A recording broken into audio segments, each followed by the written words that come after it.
Anglo Saxons, a brief history. Reference guide for primary. The Anglo Saxons period in Britain spans approximately the 6th centuries from 410 to 1066 AD. The period used to be known as the Dark Ages, mainly because written sources for the early years of Saxon's invention are scarce. However, most historians now prefer the term early Middle Age or early medieval period.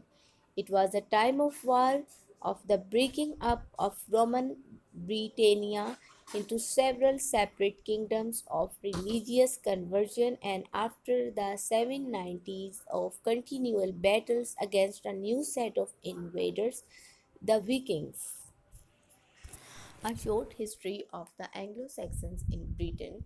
Anglo Saxons mercenaries had for many years fought in the Roman army in Britain, so they were not total stranger to the island.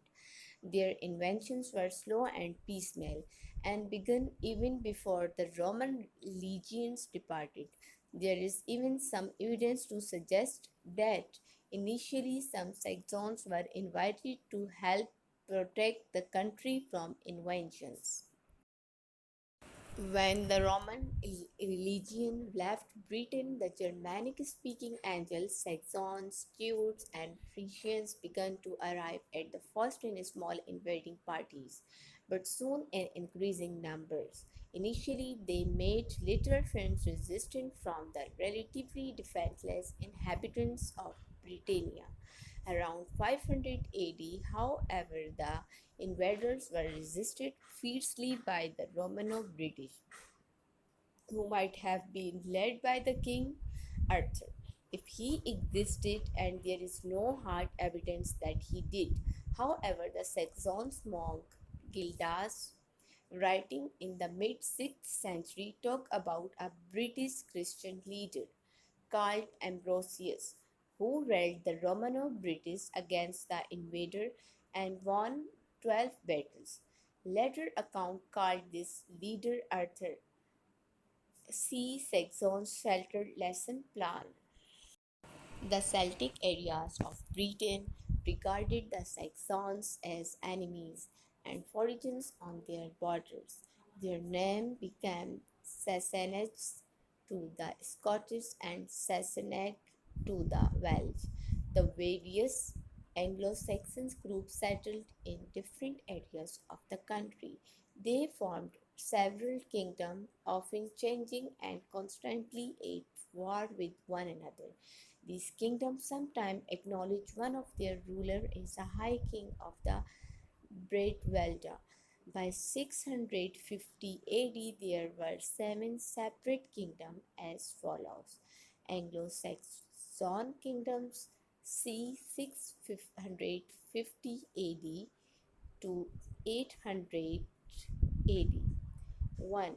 Kent, settled by Jutes. Albert of Kent was the first Anglo-Saxon king to be converted to Christianity by Augustine around 595 AD. Marcia, whose best known ruler, Offa built Offa Dyke along the border between Wales and England.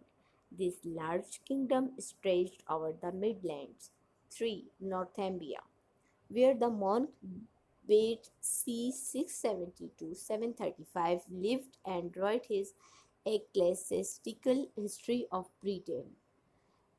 4.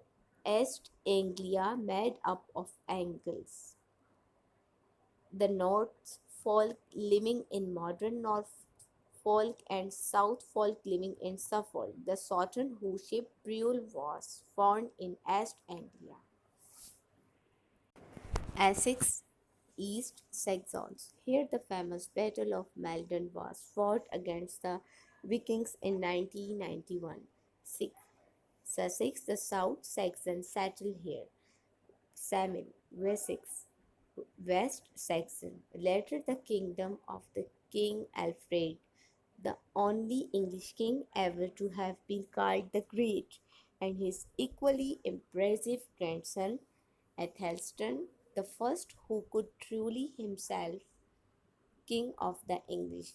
By 850 AD, the seven kingdom had been consolidated into three large Anglo-Saxon kingdoms: Northumbria, Mercia, and Wessex. The Anglo-Saxons had become a Christian people. Areas worth examining: poultry. Three poems give excellent insights into the Anglo Saxons. The Ruins, an anonymous poem written about the ruins and decay of a Roman town. See lesson plant and resource on the end of Roman Britain. The poem text is available via the resource attachment. Beowulf, about the great hero who fought and killed the monster Grendel and his mother, become a great king and met his death fighting an enraged dragon. There are several versions of the poem for children as well as a cartoon film. Rosemary's Suit Kill version is excellent. The Battle of Maldon, about the Saxon heroic defense against a force of raiding Viking in Essex. Sutton, who ships burial of an East Anglia king, provide a rich case study from which we can draw inference about kingship, religion, warfare, trade, craftsmen. See the Saxon ship burial and Sutton who lesson and the Sutton who object exemplar. Daily life. See Saxon farming, air trading exemplar.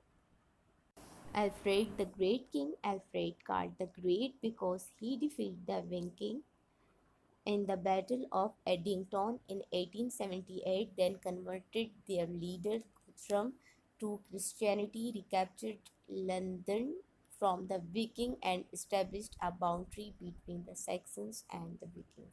The area ruled by the Viking was known as Danelaw. Strengthened his kingdom's defense by creating series of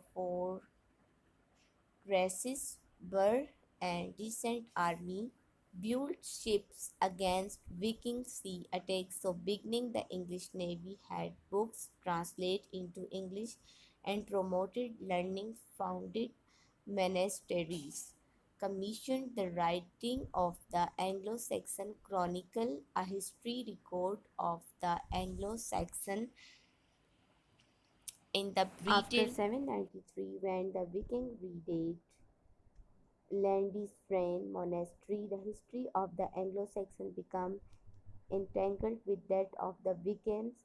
In many ways, they were similar in language, religion, and Northern European origin, yet they are not the same. The very fact that they invaded Britain at different times make them two very distinct people in our history. Key concept: invention, settlement, Athens, Christianity, monastic life, kingdom, chronicle, English.